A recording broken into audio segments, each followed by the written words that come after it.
what you want to be. This video will change your mind about visiting the Aberdare Forest, or if you're just looking for a place to relax and be zen. As you're aware, Kenya has one of the most beautiful landscapes in Africa. Did I say Africa? In the world. And the Aberdares is no exception. And is definitely to have a head torch. Perhaps I'm super excited because I haven't gone camping in such a long time and going to Aberdares. First aid kit, that's important. Hot water bottle, I feel cold very easily. And a light, just in case we're having to chop stuff at night. And then 2 chairs, and then my tent, and my mattress, and my sleeping bag. All of this I got from Decathlon. This is like 10 degrees. I hope that will be enough. I really hope I don't feel cold. This, a canister. Focus. Yeah, so a canister. Just so it's easy to cook, so we don't have to spend too much time like lighting a fire or any of that mumbo jumbo. I don't know which part because Aberdare is quite big, so I guess I'll figure all of that out. How many national parks do we have in Kenya? I'm not sure, but whatever the number, I want to visit them all because this place is beautiful. There's no cell reception, so which means you get away from your friends, you get away from your family. So we got to our campsite at around lunchtime, and it was enough time for us, to quickly set up our tents, and then we were hungry. So we did the whole food situation. We made a delicious peanut butter and a few leaves and some veggie sauce. From Nairobi to the Aberdares, it was about 3.5 hours. So I'm here at the Aberdares and we're camping, and we found like a really beautiful camping spot. Behind me is a river with a stream that ends up in a waterfall, and it just looks amazing. So now we're just trying to collect some firewood. It's a really good spot just to camp and just to enjoy. And behind, make sure whenever you go camping to bring a trash bag because you do not want to leave your trash in the wild. Leave the place cleaner than you found it. This is amazing for Kenyans. I think I paid 200 shillings for entry and camping. Because we picked a bougie spot, it was 600 shillings for me, but because I'm Kenyan. For residents, it's about a similar cost, but for non-residents, for tourists, yeah, it's reparations. You're gonna pay a lot of money for this, but it's definitely worth it. It's so beautiful. But this is the hot season. Why is there ice on my tent?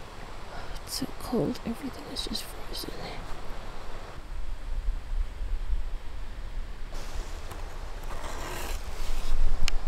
It's just covered in ice.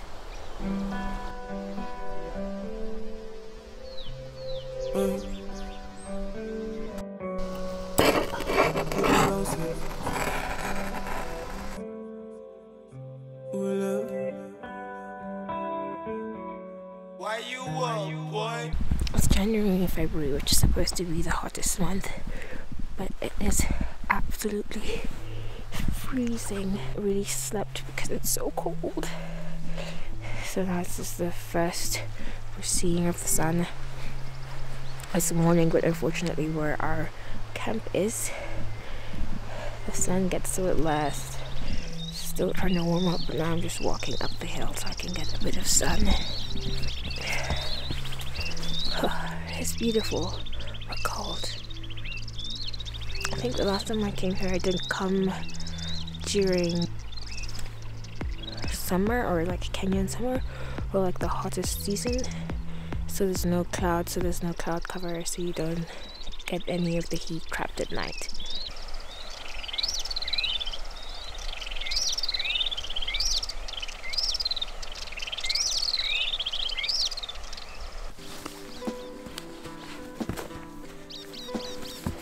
Even on the grass, that's completely melted, and then this is frozen. So last night we'd seen a mole. Actually, not last night, like during the day we'd seen a mole. And then suddenly the mole closed closed off its home, so I thought I was being rejected by a mole and it didn't want to see me. Turns out the mole was just preparing for the cold night that was up ahead. I should have seen that mole and thought of it closing up its home as a sign of, girl, it's gonna get cold. Not, I don't want to see your face, human, go away. It was beautiful. I think it was a mole. I don't know what kind of creature it was. If anybody knows what creature that was that I happened to see last night, let me know.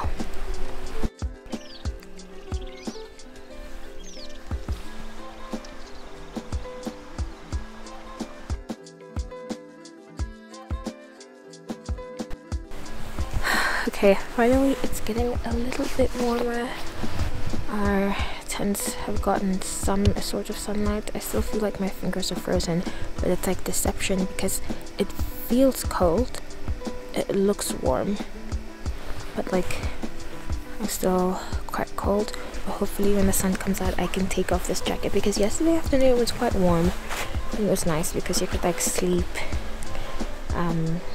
just sleep on the grass and just enjoy it.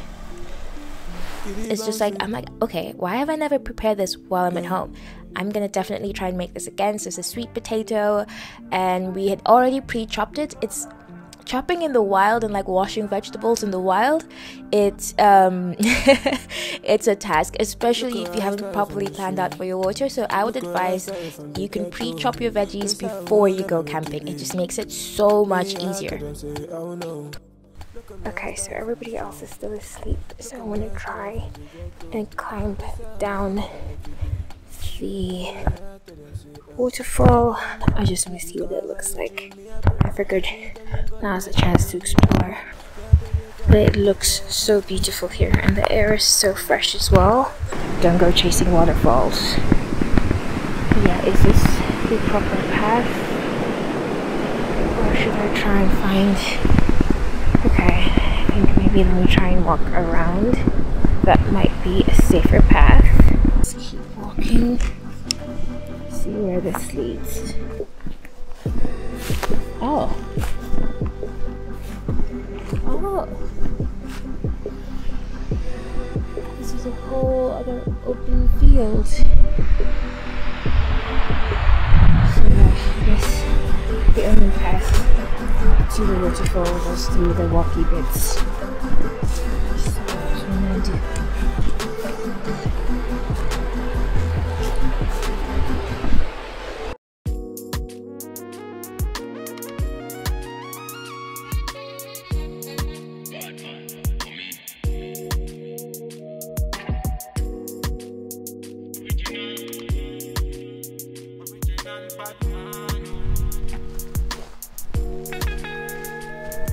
Okay, so we're gonna try and find some waterfalls. We already found one, and this is called the Queen's Cave. I don't know why it's called the Queen's Cave. I don't know if Lizzie came all this way, but it looks really beautiful. Let me show you from up here. And I think, if I'm not wrong, this is like one of 500 waterfalls. I don't know if they're 500, maybe 100. Maybe I'm exaggerating. I need to find out the exact number. But I'll take you all the way closer soon.